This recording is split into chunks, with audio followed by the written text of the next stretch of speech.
social sciences. Today we have with us Sabika Abbas. She's a performance poet and her work focuses on gender and minority rights, advocacy and inclusive curriculum design. Sabika, welcome. It's so great to have you here at CFP. Okay, so before we start, guys, you know the drill. Please put any questions you might have in the Zoom chat box here. We'll read them out at the end and we'll have a Q&A session at the end. So I can't wait to get this started. So over to you, Sabika, and thanks again for being here. Thank you for having me here. Adab, hello everyone. It is so lovely to be talking about the work that I've been doing for quite some time now. So because I'm a poet, so what I actually do is whenever I'm talking, I always believe that people get bored. So I intersperse my conversations with poems. So right now, before I begin, I think the tongue that we have, the words and the vocabulary that we have been able to acquire over time, are a gift or have been passed down to us, whether it is the vocabulary of love, whether it is the language of assertion, solidarity, it has been passed down to us from the women that came before us. So before I begin talking, I would like to read out a poem that I wrote called Mother Tongues. I wrote it on one of those days when we celebrate, I think it was Mother Tongue's Day or something, and I started reflecting what mother tongue or Madhuri Zaban mean to me. And I realized that Madhuri Zaban has a completely different meaning to what we've always been taught. Hence, I wrote this poem and it is called Madhuri Zabane. शायद ना मेरी और ना हमारी माँ की कोई ज़बान थी, ज़बान तो मर्दों को मिलती है मर्दानियत की विरासत में, जिसको वो जैसे चाहें इस्तेमाल कर सकते हैं, गालियां ईजाद करके, गुस्सा कर, कानून बनाकर, चिल्लाकर, खोखले इश्क के खतों में दीवारें गोद कर, तारीखें गढ़ कर, मर्दों की ज़बानें मिलती हैं दफ्ती की लुग़तों में। इनको छापने के लिए मशीनों का इजाद हुआ है, माँ की ज़बानों में लिखी कविताओं के नीचे खुद का नाम गुदा है। बड़े बड़े किताब घरों में इनकी ज़बानों की ही किताबें और मैगजीनों की लंबी धूल भरी जाला लगी अलमारियां मौजूद हैं। पार्लियामेंटों में, रैलियों में मर्दों की ज़बानें ही बोली गई हैं, सुनी गई हैं, लिखी गई हैं, समझी गई हैं, इश्तिहारों में छापी गई हैं। हमारी माँओं की ज़बानों की तस्वीर और तासीर अलग, अंदाज अलग, तारीख अलग, भाव अलग, बारीक अलग। डुबो के इश्क में, भिगो के लोबान की धुनियों में, जहद के दरिया में नहलाकर मिट्टी के कलम तैयार किए गए हैं छुपाकर, फिर उन्हें रखा गया है साड़ियों की परतों में, ट्रंक में दबाकर, अनुकूल मौकों पर निकालकर, खून की स्याही से हथेलियों पर लिखी गई हैं हमारी मादरी ज़बानें। जब जब कलम बना ना सकी तो बंद कमरों के कोनों में रानियों ने, दासियों ने फुसफुसाई हैं हमारी मादरी ज़बानें। जिन्हें कमरे और महल नहीं मिले, उन्होंने खेतों और झोपड़ियों की कच्ची ज़मीनों पर हंसिए और खुरपियों से गोदी हैं हमारी मादरी ज़बानें। जिनके हाथों में फन था, उन्होंने बुर्कों और साड़ियों पर काढ़ी हैं आरी जरदोजी और मुकैश की मादरी ज़बानें। कब्रों के ईंटों पर गुदी मादरी ज़बानें, चिताओं की राख में बुझी मादरी ज़बानें, ख्वाबीदा पलकों से खुले लाल आसमां पर लिखी मादरी ज़बानें, आंदोलनों की गुलाबी पुकार मादरी ज़बानें, दिलों की धड़क इश्क की झनकार मादरी ज़बानें, तमन्ना की तलबगार मादरी ज़बानें। मर्दों की ज़बानों का रंग एक, तरीका एक, आवाज़ एक, मगर रंग बिरंगी, इठलाती, रसदार, नाना प्रकार हमारी मादरी ज़बानें। अख्तरी के हल्क से गिरे अल्फाज, फातिमा का अंदाज, इश्क में सरफराज मादरी ज़बानें। और इन सारी ज़बानों को चुनकर लफ्जों को समेट कर हम लिख रहे हैं नए सिरे से हमारी खुद की मजेदार, जर्रार, तेज तर्रार, लंबी मादरी जबानें, मादरी जबानें. So all the words that I have, all the poetry that my pen is capable of writing comes from the women who came before me, comes from the women who taught me how to love, comes from the women who taught me how to talk, to speak up, to stand up, to sit in the cold winter nights and run revolutions and organize resistance movements. And so when I'm really sorry for my cat, but when I started writing poetry as a child, I started writing. I think the only language that I learned was poetry. ना हमारी उर्दू अच्छी है, ना हमारी हिंदी अच्छी है, ना हमारी अंग्रेजी अच्छी है, कोई भी ज़बान हमें नहीं आती. The only language that I actually understand and can communicate in, I feel, is poetry. So it became my weapon or method or tool to ask the questions that I wanted to. It became my tool to answer the questions that were asked to me. But over time, I realized हमारी कविताओं का क्या फ़ायदा अगर वो भी, जैसा कि हमने नज़्म में लिखा, किसी बड़ी किताब में लिखकर बस बंद कर दी जाए किसी लाइब्रेरी में, कोई पढ़े कोई ना पढ़े. वो गाना नहीं है बॉलीवुड का कि मैं पल दो पल का शायर हूँ. So I'm basically just a poet, but what is it that my poetry is actually doing? And hence I started writing poetry that started feeding or getting inspired from resistance movements around me. But a change came when cases of mob violence, cases of lynchings in public spaces was on a high. बढ़ते ही चले जा रहे थे, बढ़ते ही चले जा रहे थे. It was very close home. Women and Muslims and Dalits, everyone, so many people from marginalized communities were being lynched in public spaces. And for us as women on roads, as women on chaurahas and theaters and streets and marketplaces, it was getting really difficult to exist in public, to exist safely in public, to exist carefree in public. And and I came to realize that public spaces, especially in India, मतलब जितनी भी public spaces, जितनी भी सड़कें हैं, they are a reflection of the marginalities that already exist in our societies, that exist outside of public spaces, like within other spaces. And jitni bhi sadkein hain, chaurahe hain, marketplaces hain, it was as if these places were primarily made, constructed, built to serve able-bodied, cis, heterosexual, upper caste, middle-aged men. अगर आप एक औरत हैं तो वो सड़क आपके लिए शायद बनी नहीं है, आप दामन समेट के चल रहे हैं. If you belong to a particular class or a community, you're always feeling very, very unsafe in these public spaces. तो हमने सोचा कि जब ये नफरत फैला सकते हैं सड़कों के ऊपर बिना किसी की इजाजत लिए हुए, when they can come and kill without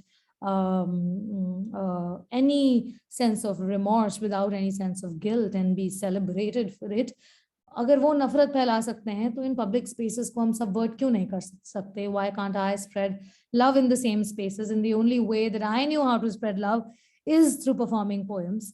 So I decided, just wrote, I think on social media, that I'm going to be there on this metro station gate at this hour to read some poems about love and resistance and social justice. And it was scary. I was scared because virtual spaces, digital spaces are also public spaces. And the kind of marginalization and harassment that we face there as vocal women, as vocal Muslim women, is something that all of us are aware of. I mean, even in the recent past, the apps that were made primarily to auction Muslim women, vocal Muslim women, we all are aware of that. Everyday rape threats and death threats that we get are something I think a lot of us have already spoken about. I mean, right now, if I open the others folder on any of my social media account, I'll have to, you would see the number of threats that we get on a daily basis. And I also find myself on the Bully Buy app one morning. I woke up and I saw that I was being auctioned on some app or on some Reddit group. And it's painful that I was not shocked anymore. Like the way I personally have normalized the hate that is targeted towards me. I see a rape threat and I move on. I see a death threat and I move on. I see a slur rooted in my identity as a Muslim woman, I move on. I don't respond. I do not reply. And this normalization that has occurred because the people who are standing on the other side are far more powerful, have far more support, and no one really speaks against them. Especially even in allyship, there is this lack of labor to change that status quo. But anyway, because I used to receive so many threats all the time, I was very scared to go on the sadak. I thought कि भाई हम यहाँ पे जाएंगे, कविता पढ़ेंगे, कोई आएगा audience से और दो थप्पड़ देगा हमें.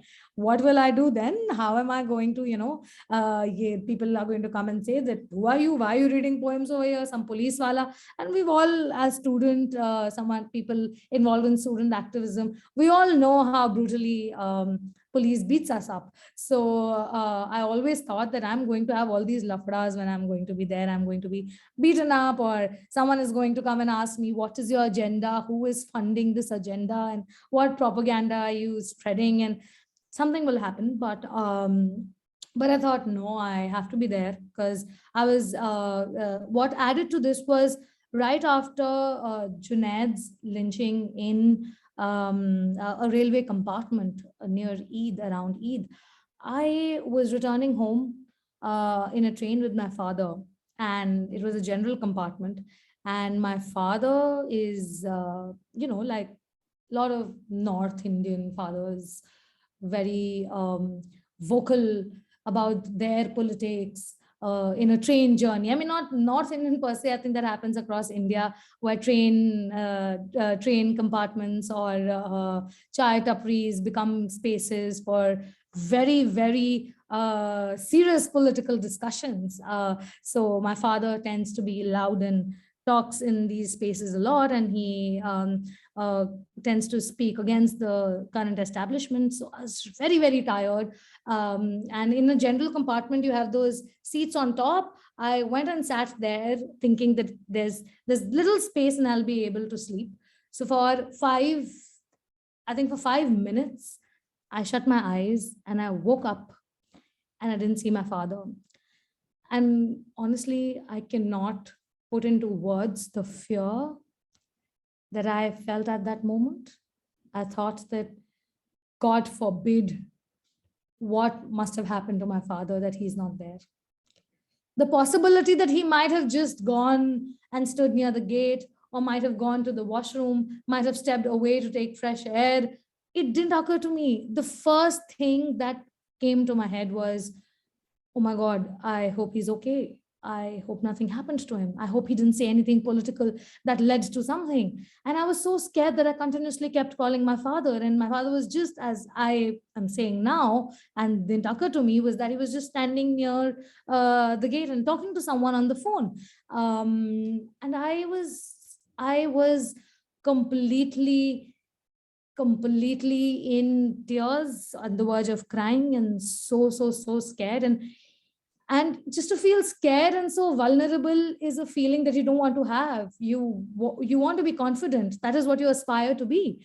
And so I decided that it is time that this fear needs to be addressed. And my own way of addressing it was to go out on the streets and perform poetry. And I did just that. I decided that these are the streets, they are mine, and I'm going to read poems and then collaborate with dancers and sitar players and tabla players and mime artists. And to my surprise, I loved every bit of it. I mean, there were people who came and tried to threaten, and there were people who came and still asked me, who pays you, or where do you get the money to spread this kind of narrative, etc. But the audience that I got was so dynamic. The people that were coming and moving, that were coming and stopping and listening, coming, just taking a glance and leaving. The audience was so dynamic. They belonged to every class, every community, multiple identities, and that gave me a space to interact directly with people. And I found a purpose for my poetry. And then I realized that even if one person goes back from this street, from this chauraha, and reflects on what I have said or what my poetry had to say, my work is done. I'm able to engage with people. And so I continued doing this performances in the streets until COVID hit. And I think everyone might be getting bored, so I'll just read a poem about the streets and reclaiming the nights as a woman and also as a Muslim woman in this country. This poem, inspired by the women's movement started in Delhi University and Jamia, etc., went across the country, called Pinjra Tod. This poem is called Pinjra Tod. It is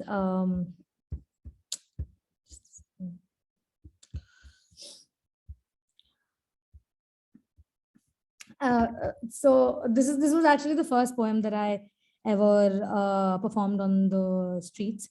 And this and I remember it was Connaught Place in Delhi, gate number 5, where I first performed this set of poems.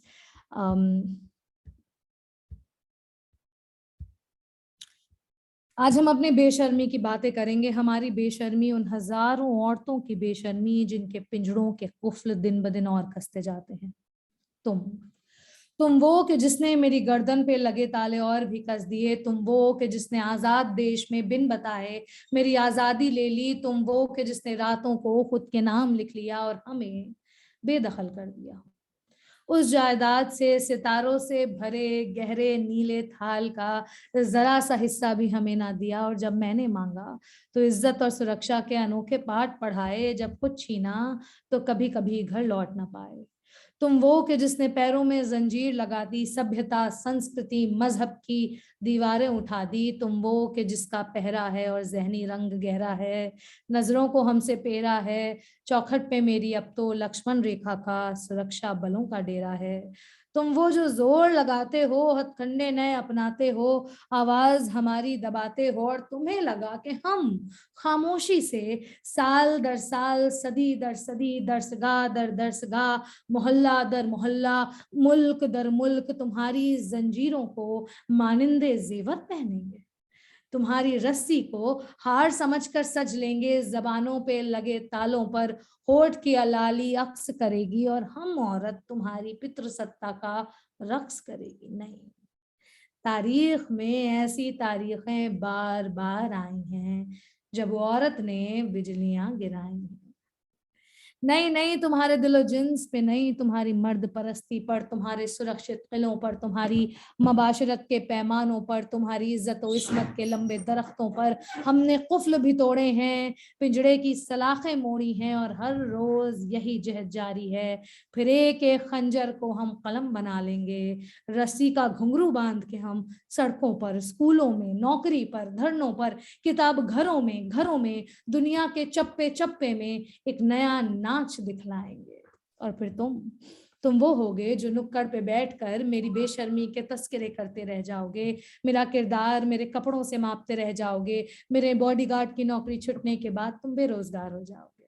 अब तुम बैठो नुक्कड़ पर अपने मर्दानगी और मर्द परस्ती के आरामदेह स्टूलों पर, थोड़ी देर में वहां तुम्हारी ब्रो ब्रिगेड के मेंबर्स आएंगे जो पितृसत्ता के जख्म पर इज्जत का मरहम लगाएंगे। और हमारा क्या है, हम तो बेशरम गुनाहगार आवारा औरतें हैं जो आगे बढ़ते जाएंगे, पिंजरे तोड़े जाएंगे और रात निगलते जाएंगे, फिर चांद हमारे माथे पर बिंदी बनकर चमकेगा, फिर चांद हमारे माथे पर बिंदी बनकर चमकेगा। So if you look at the form of the poem, it is very frivolous. It is not something that the guardians of language, especially the Urdu language, appreciate. And I actually have written a poem for them called Urdu Ke Daddu. So I've heard a lot of people tell me that, this actually is not Urdu poetry because it doesn't have the meter, the rhyme, the radif, and the kafiya.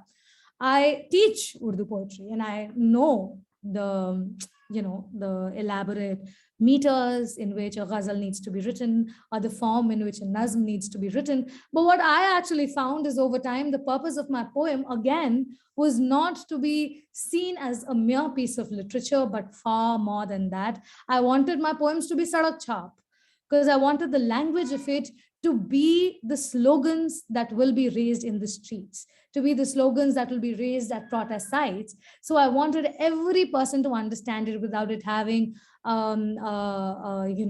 difficult words in it, or a particular rhyming meter to it, etc. Because I wanted myself to move beyond a space where I was only writing about the long hair of my beloved, or the shine on the minaret of Taj Mahal, or the Chandani Raat that every poet is obsessed with. I thought that, and I'm not the first one to think like that. I mean, progressive writers movement has already happened. I am Ahmed Faraz, and Sahir, and Fatima, and Femida Riaz, and Faiz Ahmed Faiz. All of these people have come and gone and did whatever they wanted to. But I wanted to not just subvert mushaira spaces where women are rare, but I wanted to subvert public spaces where my poetry actually becomes, I don't support war, but a war cry. I mean, it should become, like I'm waging beauty in the face of crisis and revolution, because I see that purpose that my poetry is serving. I want to see it read out as naras, whether they rhyme or they don't rhyme. In fact, I didn't start calling it poetry in the first place. When I was really young, I started writing things and people said it's poetry. I said, okay, you're saying it's poetry, then it's poetry. So I'll call myself a poet now. But that's how it, happened. So अब तो हुआ ये कि भाई बड़े protest हुए, CA/NRC का protest हुआ, और उसमें भी कविताएं पढ़ी गई और स्लोगन्स लिखे गए और पोस्टर्स बनाए गए और नए गाने गढ़े गए और बहुत ही सब कुछ किया. लेकिन एकदम से हो गया कोविड और हो गया लॉकडाउन. अब हम जैसा इंसान किस चौराहे पे जाके कविता पढ़े? And how do I gather so much of bheed around me, so much of people around, so many people around me, and the sense of responsibility, and also the feeling that every time I go on a chauraha or a street to perform a poem, when I leave, my poetry leaves with me. It might leave in the minds of so many people who have heard me, and it might not. But the physical space where I've read the poem, it no longer exists. The echoes of it no longer exist. Tomorrow morning, if I performed poem at Chauraha today, tomorrow morning, if anyone goes, they would not know that poetry was read here, that poetry was composed here, poetry was performed here, or heard here, or celebrated here, or viewed here, or experienced here, or scorned upon here. They would not know what happened on this Chauraha. So after COVID hit us, I decided that my poems are not going off the streets, they're going to stay. And hence I collaborated with the Fearless Collective and decided to write poems on the streets to make them more permanent. And not write it alone, but one by one, the community comes together and writes poems. So we actually did a multi-city project where we wrote poems on the streets, the first one being in Lucknow. And the poems, the one titled in Lucknow, the mural that we did after a workshop, titled in Lucknow, was called Jo Main Chahun Jisko Chahun Jaise Chahun. And the poems that we wrote were actually poems or words turned into poems written by the Muslim women that we worked with. And the poems were about socio-political, economic, and personal desires of all of us, of Muslim women, edged on the streets. And so we wrote in Hindi, and we also wrote in Urdu, because there's this constant effort to erase Urdu from the streets. So you might go and change the names of roads that are written in Urdu, or names of policies and cities that are written in Urdu. But our poems are going to be written in the language that we prefer. whatever it may be. So we did that in Lucknow, and in Jaipur, the one that we did, it's called Hai Tujhe Bhi Ijazat Kar Le Tu Bhi Mohabbat. It is about queer love and queer relationships in Jaipur. We did it with the community there. There was a lot of to create a safe space, and there also we wrote poems. The poems were in the form of love letters that people have written to their partners. People of all identities have written to their partners. So I decided that if we can't read poetry and gather crowds, we are going to write poetry and paint poetry in these public spaces. So that's something that I'm continuing to do. But there's a lot of it becomes very, very hard. It becomes very, very exhausting to continuously keep writing, to continuously have a poetry ready in response to a question raised to you, to have a poem ready for every finger pointed at you, to have a poem ready for every wrong qanun, unjust law that has been passed, to continuously respond with poetry again and again and again and again, or any art form, whatever that may be. And it is exhausting. It's hope. There were times when I was completely filled with hopelessness, and that is when I wrote this, the hopelessness to not just write poetry but also to love. I felt that I've become incapable after being awake nights after nights. I and a lot of us, we felt incapable of romantic love of any form. So this is the time when, in that hopelessness, I wrote this poem, and this poem was written in English, but I'm going to read a translation. It's called I Can't Be a Lover Right Now. ये नज़्म है कि नहीं मैं अभी तुम्हारी नहीं हो सकती, नहीं मेरी प्यारी भूरी आंखों वाले माशूक, हम अभी तुम्हारे नहीं बन सकते। हम कैसे तुम्हारे लिए प्यार भरी गजलें लिखें जब मेरी स्याही क्रोध से खौल रही है और मेरा कलम सिर्फ आज़ादी लिखना चाहता है। नहीं मैं अभी तुम्हारी नहीं हो सकती क्योंकि याचिकाओं को लिखने में प्रेम पत्रों से ज्यादा लहू लगता है, because petitions require more blood than love letters. नहीं मैं अभी तुम्हारी नहीं हो सकती, मैं कैसे तुम्हारी उंगलियों में उंगलियां उलझा कर बैठ जाऊं जब हमें शाहीन बाग और घंटा घर की औरतों के हाथों में हाथ डालकर साथ देना है। मैं कैसे तुम्हारी हो जाऊं, मैं तुम्हारी बाहों की गर्मी को इनकलाब की रातों की ठंड से कैसे बदल दूं। नहीं मैं अभी तुम्हारी नहीं हो सकती क्योंकि इस बार सिर्फ मेरे दिलो जज्बात नहीं, मेरी नागरिकता, मेरी कौम, मेरी आज़ादी दांव पे लगी है। तुम खुद बताओ, बदन पे लाठी के निशान, नील पड़े पांव, रज जगी आंखें, हाथों में याचिका, खाली पेट के साथ मैं कैसे तुमसे इश्क कर पाऊंगी, मैं कैसे तुम्हारी हो पाऊंगी। नहीं मैं अभी तुम्हारी नहीं हो सकती, ना ही तुम्हारे हिज्र में रो सकती हूँ, ना तुम्हारी याद मनाऊंगी क्योंकि शायद हर गम का एक सही वक्त, एक सही मौका होता है, और आज अभी मुझे आंसू बहाने हैं अपनी मौत पर, अपने वजूद की मौत पर। नहीं मैं अभी तुम्हारी नहीं हो सकती।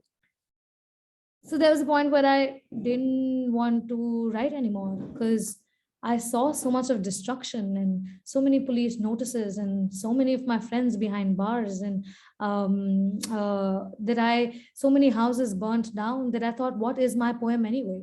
My poems are not bail bond money. My poems are not support systems. My poems are not ration. My poems have no use in this world. And it's only after a lot of conversations, it's only after a lot of encouragement and motivation for the people around me that we came to realize, or I came to realize, that all the poems that I write and everyone writes is because we have a responsibility. And the responsibility is that every time these, and a German writer has said this, if I'm not forgetting,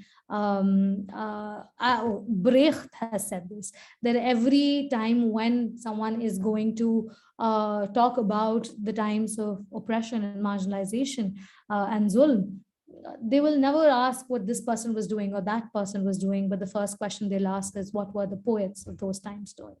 because the responsibility of poets is not just to question the status quo. It's not just to raise their voices, but it is also to create a space to dream an alternative.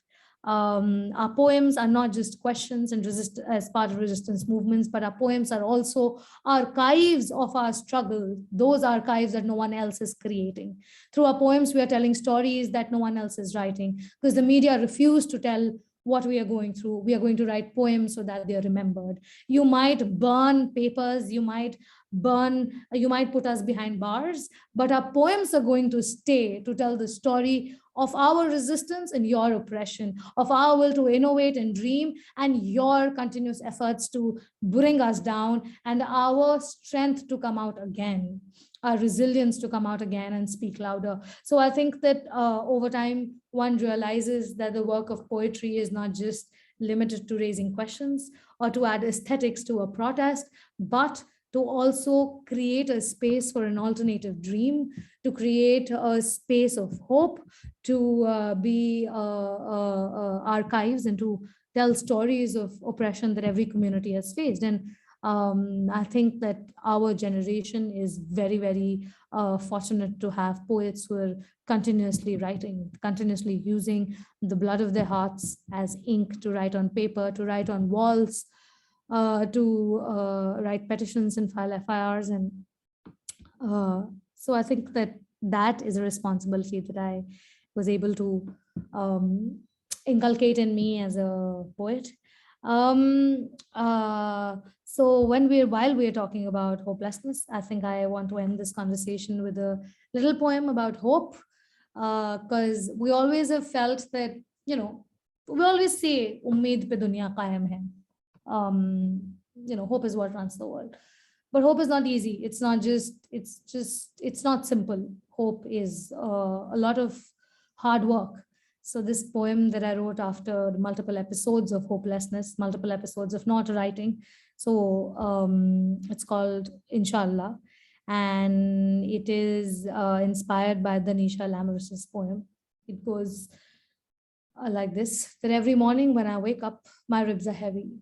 I carry within them two plants. One is that of hope and the other of hopelessness. On days I water one, on most days the other, but that is the thing about hope. Hope isn't a feeling, it isn't a mantra, it isn't just the efforts our face muscles take to round our lips and say hope and let it fall at the close of P. Hope is labor, hard work, and resistance. It is a sit-in protest against hopelessness. Hope does not just smile. It is grief and prayers. It is placards and that song on loop, slogans on streets and hula hoop to the right beats. It is picking up the rubble from burned streets and scribbling ideas and dreams on used sheets. Sometimes hope seems to be a privilege, but the hope plant within my ribs wants to fight all odds and hope still that on the other side, we will come out.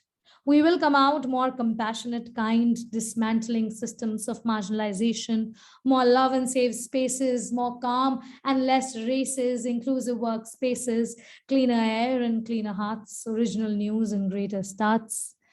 The plant of hope has climbed my neck and ribs and reached out to my ears just to whisper, Inshallah, Inshallah.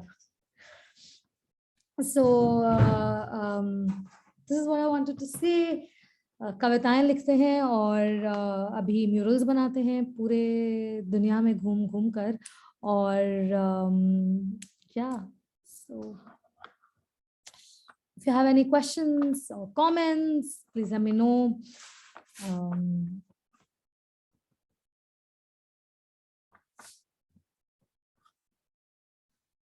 बाप रे, ऐसी खामोशी छाई हुई जैसे मतलब ना जाने किसी बोरिंग लेक्चर में बिठा दिया गया है सब लोगों को.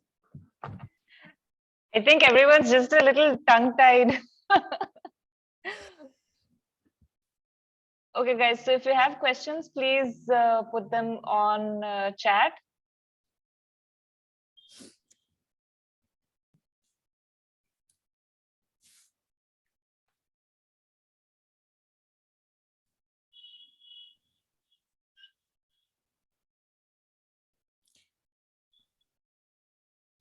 Okay, we have Zainab asking, how do you deal with the constant fear of working in a public space, and does it ever get better? I think that virtual as well as the physical, both are public spaces. I think that there have been times when I have withdrawn from virtual public spaces a lot, because the hate there comes from a space of anonymity, and it is far more bitter. It's far more planned out than the hate that comes in public spaces when I have been out there. So I think that it doesn't get, I'm hoping that it is getting better, because that's the work that I'm doing. So even if it is getting 0.01% better every time that I read a poem or I paint a poem, I am hoping that we are just moving towards a better space. But I have one thing about fear and fight, which is that on days when we are able to come out in the public, come out and fight in the streets, salam to us. And on days when we are just unable to do that and stay at home and want to just sleep in because we don't have the space to go and fight, I think salam to us on those days too. So I think that I don't let but there are certain risks that I don't have a privilege as a Muslim woman in India right now. I don't think there are certain, I don't have the privilege to make this choice every day, because we have less choices to stay silent. This burden to keep on fighting and to speak up again and again is something that I live with, and I see it as a responsibility towards my community as well as towards the ideas of social justice and human rights to do this and practice this every day. So despite the risks, sometimes I must and should go out because I have no other option. How did your family react in sportive when is the same answer. I mean, I remember that one of my friends had to take permission from his parents to go to one of the protest sites, and they were continuously calling her and saying that, listen, you should not go, it's not that safe, and etc. Belonging to a privileged community, wanted to be at the protest site as an ally and show solidarity, but she wasn't allowed. Whereas both of them, she and he, two people, both of them were not allowed. Whereas my mother called me to say that just carry a water bottle, your throat might get dry. So even our parents would have that option to show us that care, because they know if my daughter doesn't fight, then we have lesser and lesser chances of our identities being taken away from us, our freedom being compromised, our citizenship being compromised. So I think that even our parents don't have that option, so they know how to react. Of course, there's this space of one thing that I would say is that women on public spaces, women of quote unquote Sharif gharanas are never seen on the streets, and they never do this drama on the streets. But who is Sharif anyway? So yeah, that's a fight that my parents had to fight with the people around, but that's a fight that they did fight because they know if we don't speak up, who will speak up for us? Okay, Kanushri wants to know, despite so many difficulties in the path that you I just answered. Okay, what gives you hope and what fuels your day in general? Yeah, the thing that gives me hope is all the amazing people, women around me. The fact that lambi hai gham ki sham, magar sham bhi to hai. It's just, an evening, and there will be a morning, and there will be spring, and there will be true leaders believing in social justice and equality. There will be a world that we are making a tapestry of, where there'll be love. So I think the effort to ensure that hope doesn't die gives me hope. I want hopes to remain lit and kindled in the hearts of the generation that is coming after me. I don't want them to feel despair, and that is why I write poetry. So and other women around me who keep speaking up, keep painting and telling stories and doing advocacy and filing FIRs, and even if not out there and filing FIRs, but also women who continue to assert themselves in academic spaces and corporate spaces or whatever place that they are in. They give me hope. Their struggles give me hope. And I think hope is something that has been passed down to me from my foremothers who ensured that we have a space right now to speak up. So the hope that I'll be able to carry that forward too. So that really keeps me going. And one more thing that really keeps me going is dal chawal. I think that's my favorite food, and I get dal chawal and biryani. It really keeps me going. So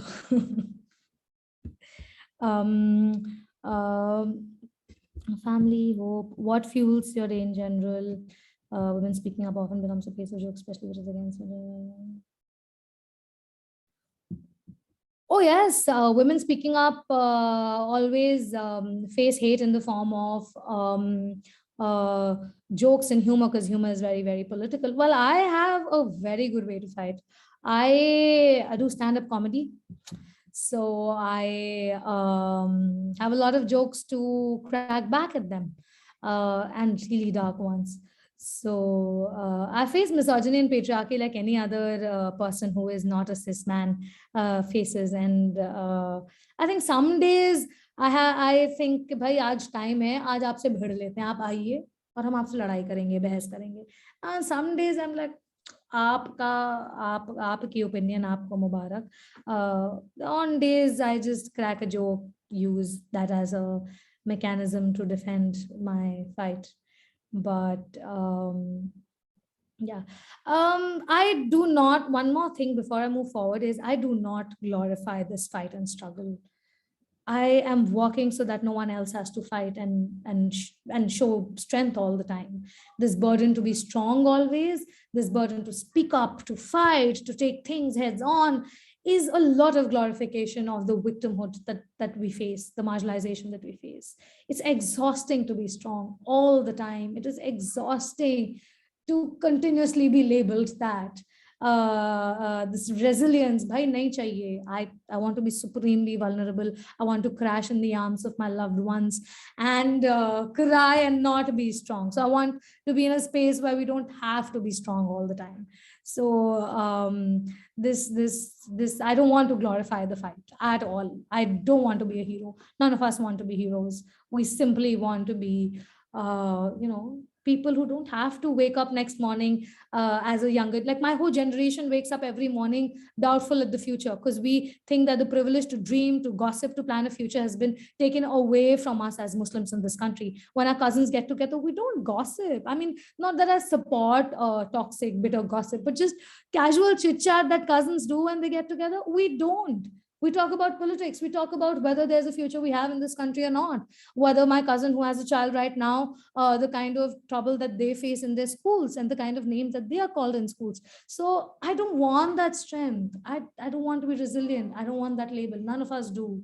So yeah, we fight harder because there's no other option. You raise a voice for your community, but do they also support you for your... I mean, I raise voice for social justice, and it is not dependent on whether my community supports my voice or not. But I have received support more often. Like I've received support a lot. Support, love in physical form, in spaces where I have had, when I have to go to a police station or I have to go for some work just before exiting my compound. I come from a really small locality in my city, very difficult, not financially okay, or not financially well off society. But even though every moment that I step out, there is someone from another house ready with a role that I should eat something before I go and do this job or do this work. So I think that kind of care network has been established because if we have to care for each other. So a lot of care spaces and care networks have been established in the course of time, and especially now, even more so now. how can one be a better ally? I think one can be my most favorite question. I think one can be the best ally and the better ally by standing up, not just amplifying our voices, but standing up and putting in the labor to question people around you, to look into your own spaces of privilege and to see whether you're using your networks to enable voices of the marginalized, whether you are not taking away spaces from the marginalized and ensuring that there are platforms where they have access to those spaces by following rather than trying to lead, by basically putting in the labor to question, to change and engage with your own spaces of privilege and people around you with privilege. So I'd rather, instead of messaging me and saying more power to you, I'm going to share this post of yours, or I'm going to recite this poem of yours, it would give all of us, or others, I mean, I'm also an ally in so many movements. I think what goes a long way is if we are able to change that in spaces around us. So not just enabling the voice of a trans person, but actually ensuring that we are questioning transphobic jokes that are cracked in our families around us, not just enabling the voice of a Muslim person, Muslim woman, but questioning a person or engaging with the person who's cracking an Islamophobic joke in front of us, or saying something Islamophobic on an Islamophobic WhatsApp on our WhatsApp group. So I think that the labor of allyship is something that we really need. And I think the misfortune of marginalized is a lot of times, especially in our country, especially in South Asia in general, is the lack of that kind of allyship that is rooted in labor. How is being online out there with minimalism?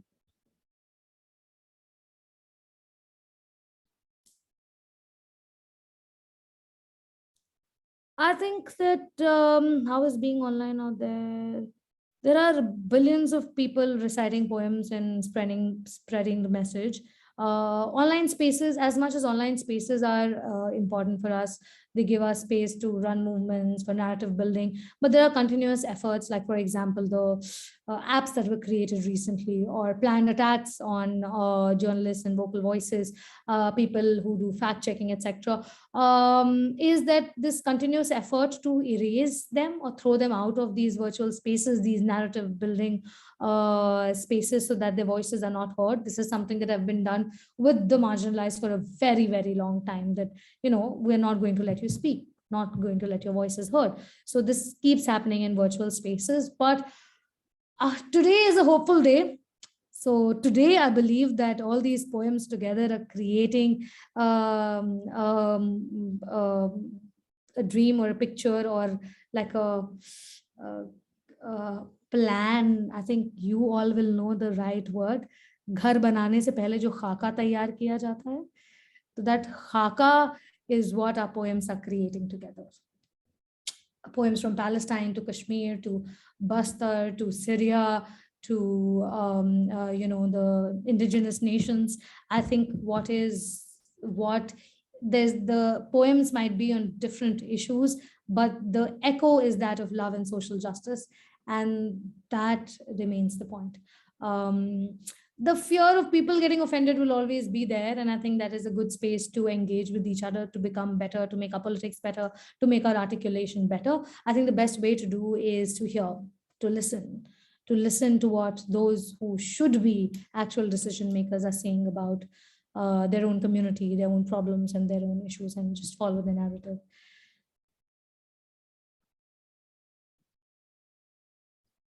Yes, absolutely. I am the poems that I've read and the comments that I've heard.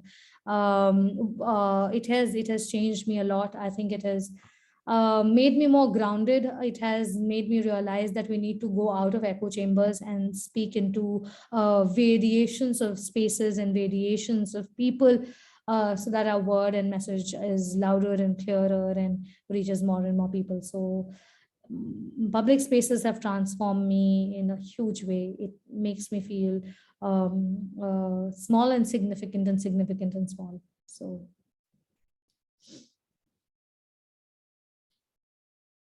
I I have thought about other platforms a lot. I write in multiple online magazines and channels. I edit books and anthologies. I use multiple platforms to put things out. So social media, I do put things on social media, but I get less time to do that. But writing in multiple platforms and magazines, editing books and magazines, I have tried a lot of ways to put my work forward, not just mine, but others as well.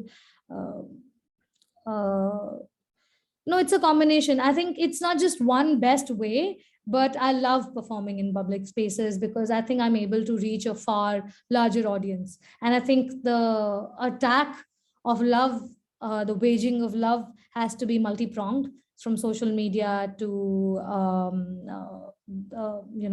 other spaces everywhere. So yeah, I've tried all other platforms too. Do you ever feel the pressure of being politically correct as people look? More than the pressure, I feel the responsibility to be politically correct and to educate myself whenever possible.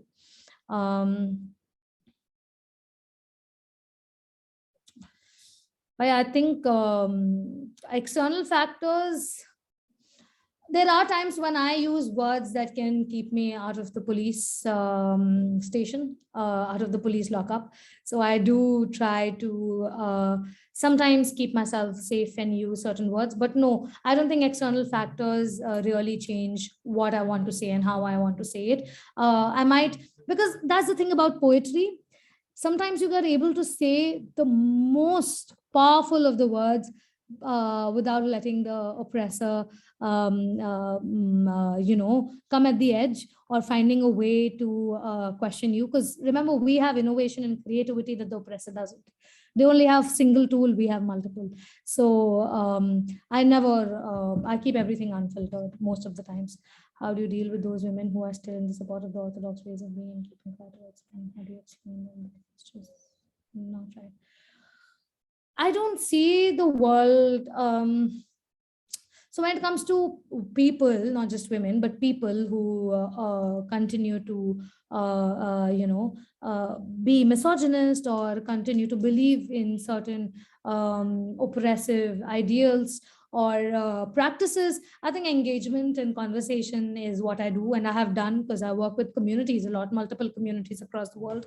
So my work deeply is rooted in engagement practices, dealing with communities, talking to them, communities as well as individuals. I work a lot in my community in the city that I am in. So I work a lot with Muslim and primarily Muslim communities here. So I engage and have multiple methods of engaging with people, and I have seen the transformation with my own eyes.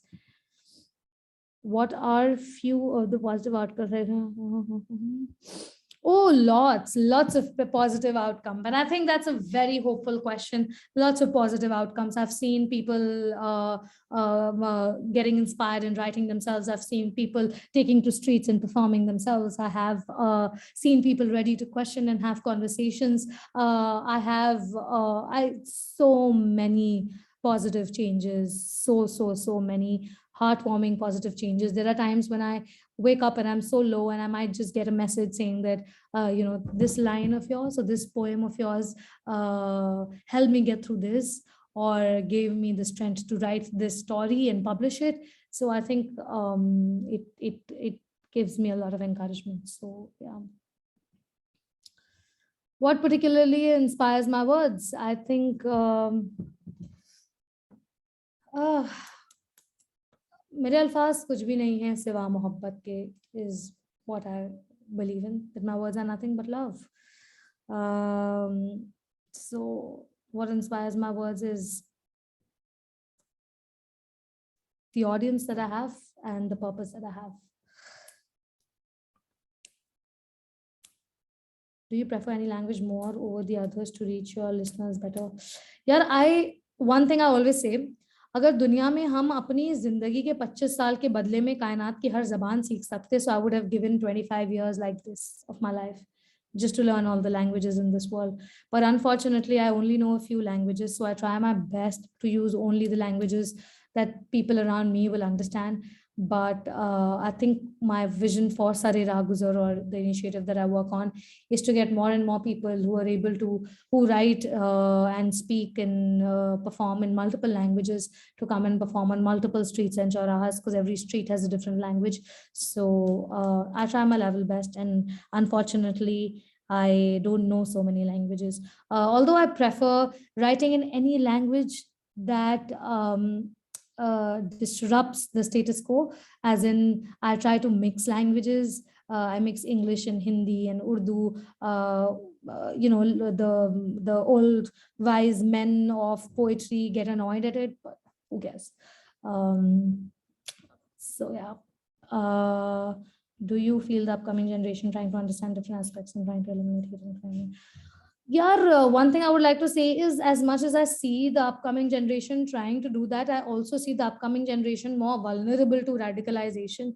I feel that I see around myself that this generation, I mean, imagine the Bully Bhai app made by people of the upcoming generation, 20 years age, 21 years age, studied from the best universities in the country, acquired all those skills over so many years of engineering, and decided to sit and use it to hate on people. So I think that the lack of social emotional learning is really coming forth in the present generation. And I think more and more universities and schools need to have that bit included, so that more and more work towards talking about love and can bring the utopia we all sought for sooner. I would like to call it a dream. A utopia has less chances of being achieved, but a dream has more chances of being achieved. So yeah, the dream of social justice and equality, where everyone has access to rights, all kinds of rights.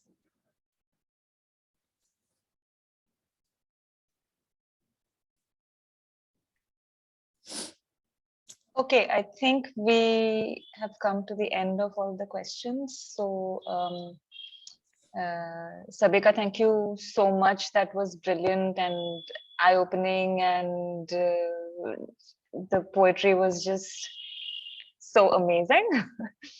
So, so would you like to say something to the students as closing, and then we can end this meeting? I think I would like to close with these two lines, which basically say that इस जुल्म में जो खामोश रहे, जालिम भी वही, कातिल भी वही, जो अपना दामन झाड़ना चाहे, इस जुल्म सितम में शामिल भी वही. So everyone who stays quiet, despite privilege, is on the side of the oppressor. And let's not be that. Let's be the ones on the side of the oppressed and the marginalized. And I think all of you are the ones who will do that. I hope and I believe. And to everyone who wants courage and inspiration and motivation to speak up, तू फलातून व अरस्तू है, तू ज़ुहरा परवी, तेरे कब्जे में है गर्दू, तेरी ठोकर में ज़मीं, हाँ उठा, जल्द उठा, पाए मुकद्दर से जबी, मैं भी रुकने की नहीं, वक्त भी रुकने का नहीं, लड़खड़ाएगी कहाँ तक के संभलना है तुझे, उठ मेरी जान, मेरे साथ ही चलना है तुझे. Although I don't agree with the entire poem written by Kafi Azmi, but this stanza really gives me a lot of motivation. So all the best and lots of love, and may all of us get the power and strength and empathy to always speak up and always stand on the side of those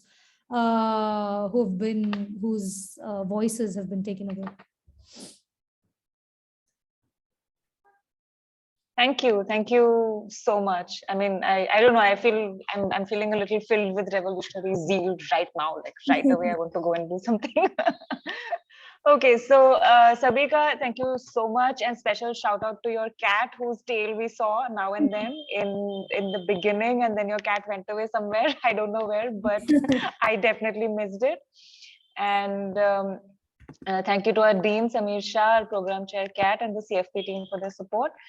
Thanks always to Dhruvika, who figures out all the logistics. And thank you guys for being such a great audience. See you next time.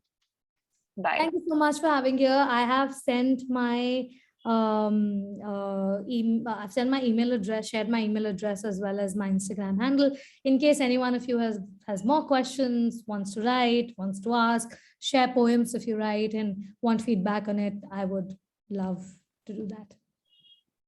Thank you so much. That's so kind of you. Okay, so we'll share it with the students. Thank you. Thank you so much. Take care. Bye. Bye.